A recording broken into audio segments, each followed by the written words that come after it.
पहली बार भारत के प्रधानमंत्री ने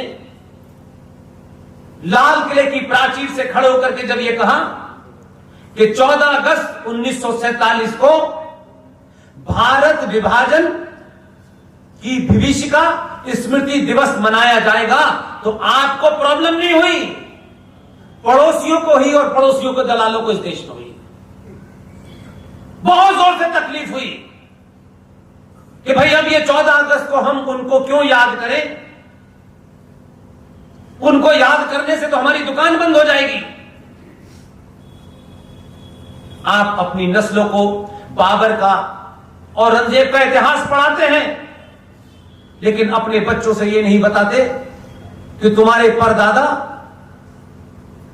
जिनकी बदौलत तुम इस देश में बैठे हो, उनकी हत्या किन्होंने की थी, यह देश बटा कैसे था, किन बुनियादों पे बटा था। बटने के बाद हमने उतना ही सोचा, इसलिए आज भारत देश के अंदर 29 राज्यों में से 9 राज्य में आप अल्पसंख्यक हो गए 47 के बाद। हमारी कायरता देखिए कि हमारे नेता क्या कह रहे हैं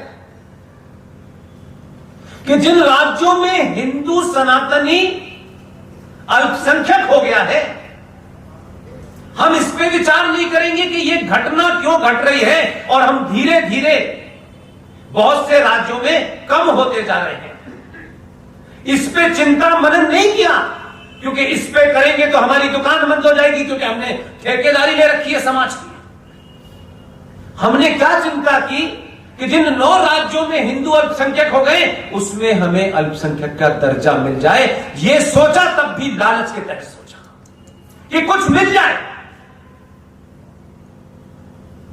आप राजा से दरबान बन गए। यह पूरी प्रक्रिया नहीं सोची कि राजा से दरबान क्यों मिले। राजा से दरबान बन गए कोई बात नहीं, लेकिन दरबान की नौकरी पक्की हो जाए, इसमें लगे रहो। यह किसी जिंदा कौम की निशानी नहीं।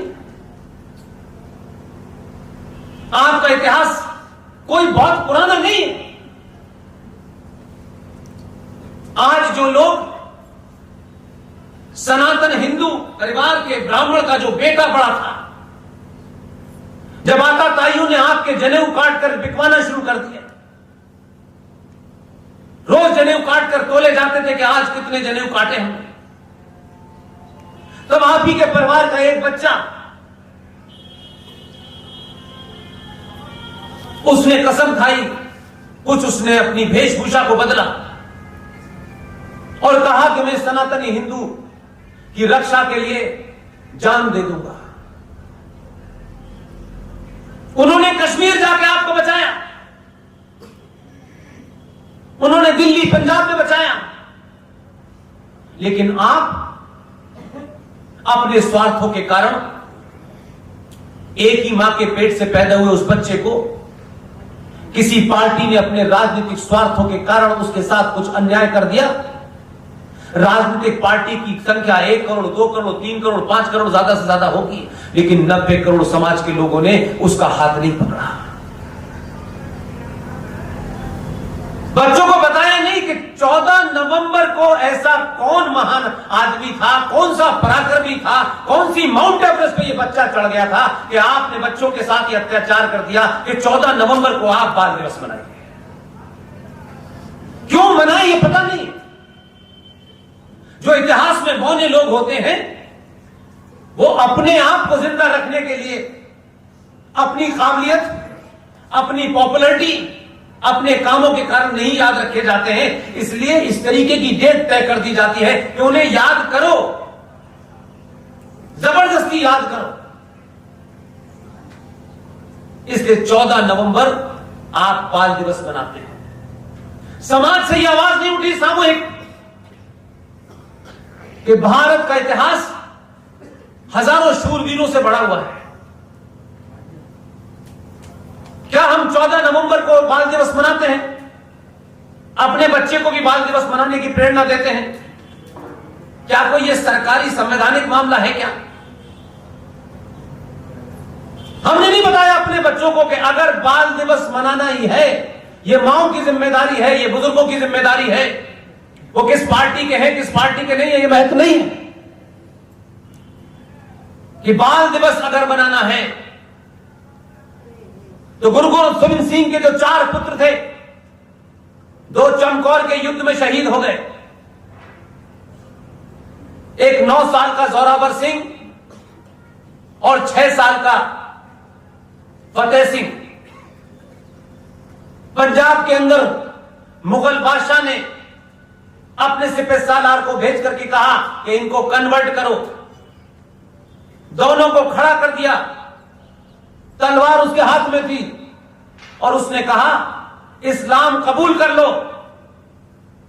6 साल के साहबजादा जोरावर सिंह और साहबजादा फतेह सिंह दोनों ने उस की आंखों में आंखें डाल करके कहा वाहे गुरु के अलावा किसी को नहीं मानता।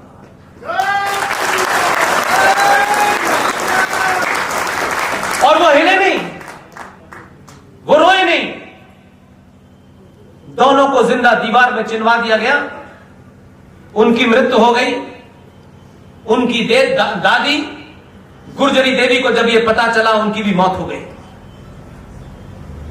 अगर ये समाज अपने आप तय कर ले, 90 करोड़ लोग जिस दिन कुछ कुछ तय कर लेंगे, सरकार दूसरे दिन उसी दिन को वही घोषित कर देगी। 26 दिसंबर को उनकी मौत हुई है। भारत की आने वाली पीढ़ियों को बच्चों में शौर्य की गाथा बतानी है तो जवाहरलाल नेहरू की जरूरत नहीं है, वाहे गुरु के दोनों पुत्रों की मिसाल दे देंगे।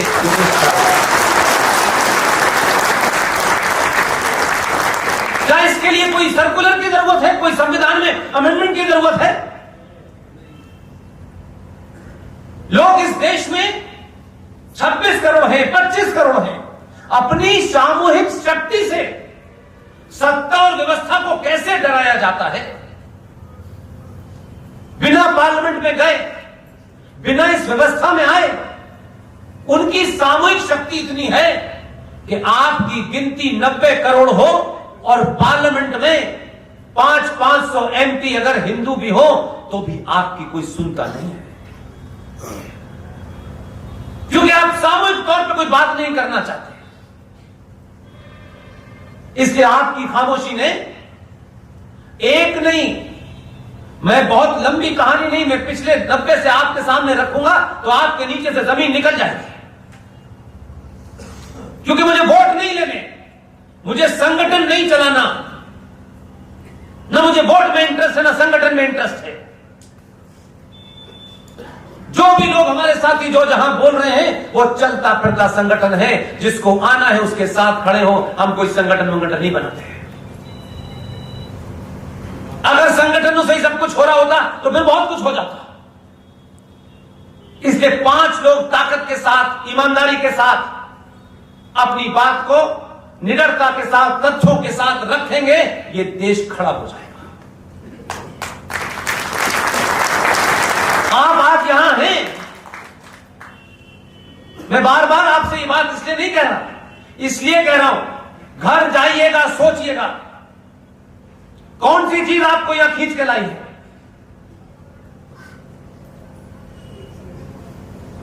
क्या इनविटेशन कार्ड पे लिखा था कि प्रोग्राम खत्म होने के बाद भोजन होगा? आपको मालूम है कि यहां एक गिलास पानी का इंतजाम करने वाली व्यवस्था नहीं है। ये रूबल के कारण आप इतने सारे लोग आए हैं, हम कुछ दे ही नहीं सकते आपको। लेकिन आप उस प्रॉब्लम का हल ढूंढ रहे हैं जिसके कारण आप 90 करोड़ होने के बाद भी इस आजाद भारत के हर शहर से पलायन कर रहे हैं। यह देवभूमि मैं होगा नहीं होगा मैं नहीं जानता, लेकिन रूबल जैसे करोड़ों लोग होंगे। ये 15 साल से ज्यादा देवभूमि रह जाए तो मुझे याद कीजिएगा, ये नहीं रहने वाली। ये तथाकथित दलाल जो सत्ता के हैं, हम 20 साल से हैं, हम 15 साल से हैं, इन्होंने ही इसको जिहादी भूमि बनाया है।